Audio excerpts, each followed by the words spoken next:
Hello everyone, good morning. তো আজকে সকাল সকাল রান্না করতে চলে এসেছি।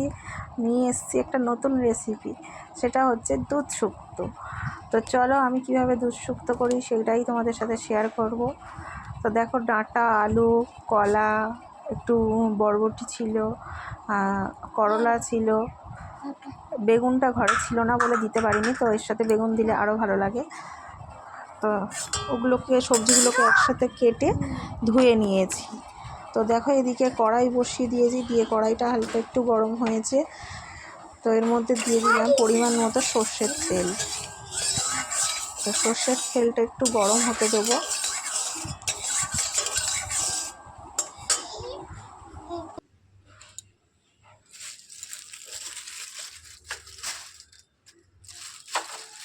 তো তেলটা গরম হয়ে গিয়েছে, তো এর মধ্যে দিয়ে দিলাম অল্প করে সামান্য পরিমাণে বড়ি। তো বিউলির ডালের বড়িটা দিলে বেশি ভালো হয়। তো এটা আমার বিউলির ডালের বড়ি ছিল, কিন্তু একটু অল্প পরিমাণে হয়ে গেছে, আর আমার ছিল না, তাই তো বড়িগুলোকে একটু লালচে করে আমি ভেজে নিলাম, নিয়ে আমি তুলে রাখবো।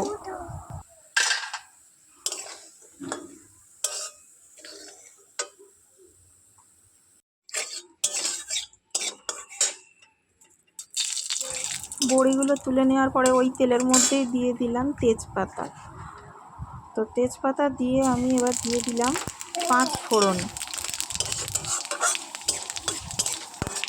5 ফোড়নটা একটু ভাজা ভাজা করতে দেখবে একটা হালকা স্মেল বেরোবে। তো তার মধ্যেই আমি দিয়ে দিলাম ধুয়ে রাখা সবজিগুলো।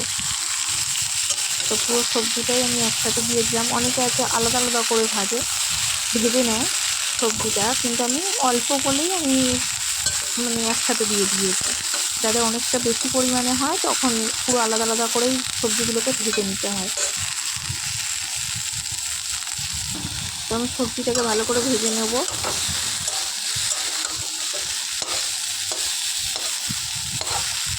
নিয়ে দেখো, আমি আর সবজিটাকে তুললাম না, ওর মধ্যেই আমি মাঝখানটা একটু ফাঁক করে অল্প একটু তেল দিয়ে দিলাম। তেল দিয়ে তো এর মধ্যে দিয়ে দিলাম আদা আর রাঁধুনি একসাথে আমি বেটে নিয়েছিলাম। তো একসাথে বেটে নিয়েছিলাম বলে ওটাই আমি দিয়ে দিলাম। যতটা লাগবে পরিমাণ মতো দিতে হবে। তো পরিমাণ মতো আমি আদা আর রাঁধুনি একসাথে বেটে রেখেছিলাম, তো সেটাই আমি দিয়ে দিলাম। দিয়ে ওইটাকেই একটু ভাজা ভাজা করে নেব, যাতে কাঁচা গন্ধটা না থাকে।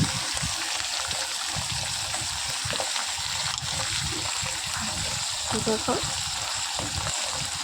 ভাজা ভাজা হয়ে গেলে এর মধ্যে আমি দিয়ে দেবো পরিমাণ মতো লবণ।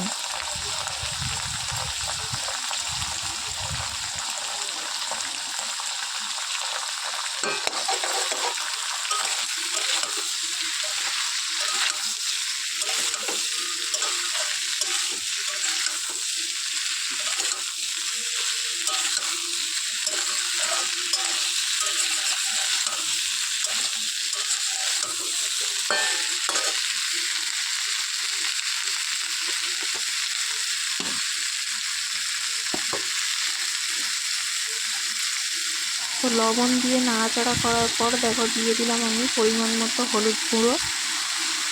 এবার দিয়ে দেবো একটু সামান্য পরিমাণে লঙ্কার গুঁড়ো। তো এখানে যারা লঙ্কার গুঁড়ো অ্যাভয়েড করতে চাও, তো অ্যাভয়েড করে তোমরা ওখানে কাঁচা লঙ্কাও দিতে পারো। তো যেহেতু শুক্তো, এটা কাঁচা লঙ্কাতেও ভালো দিলেও চলে।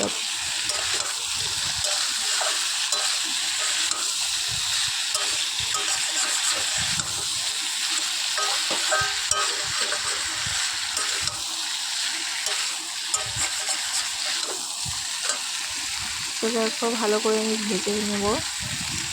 মশলা দিয়ে ভালো করে কষিয়ে নিয়ে এর মধ্যে জল বা বড়িগুলোও দিয়ে দেবো, দিয়ে ভালো করে নাড়াচাড়া করে মিশিয়ে দেবো আর কি, নাড়াচাড়া করে।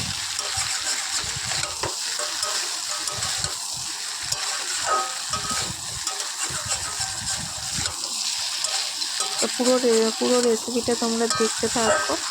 আর অবশ্যই কিন্তু আমার চ্যানেলটিকে সাবস্ক্রাইব করে দিয়ে যেও, তাহলে নতুন নতুন ভিডিও তোমাদের সাথে শেয়ার করতে পারবো।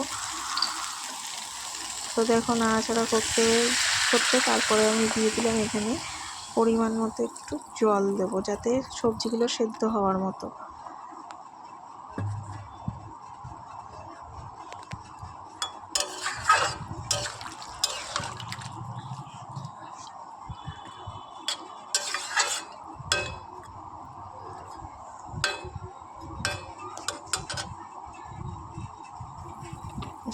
দেখো জল দিয়েছিলাম, সেটা ফুটে গিয়েছে, গিয়ে মানে সবজিগুলোকে হালকা মানে অর্ধেক সিদ্ধ হয়ে গেছে। তো অর্ধেক সিদ্ধ হয়ে গেছে, তো এর মধ্যেই আমি দিয়ে দেবো এবারে দুধ। তো আমার যেহেতু আমরা প্যাকেট দুধ নিই, তো সেটাই দিয়ে দিলাম।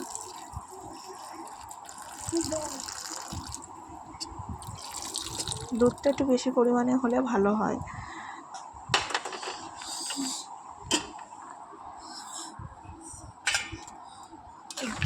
দুধটা দিয়ে আমি এবার ফুটতে সময় দেবো।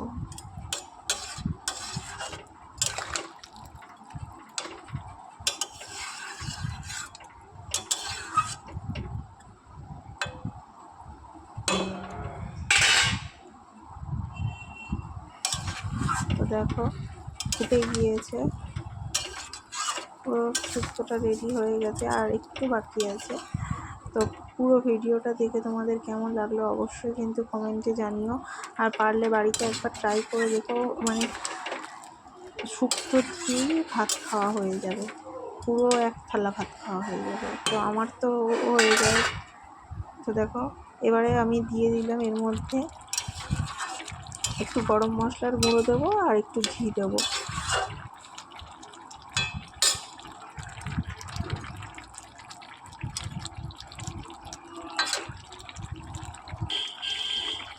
পরিমাণ মতো একটু, খুব বেশি নয়, হালকা সামান্য পরিমাণে একটু গরম মশলার গুঁড়ো দিয়ে দিলাম,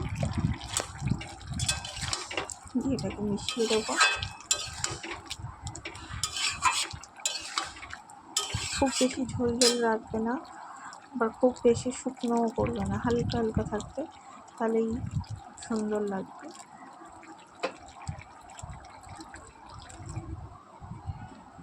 তো দেখো কেমন লাগলো অবশ্যই কমেন্টে জানাবে, আর আমার চ্যানেলটিকে অবশ্যই সাবস্ক্রাইব করে দিয়ে যেও।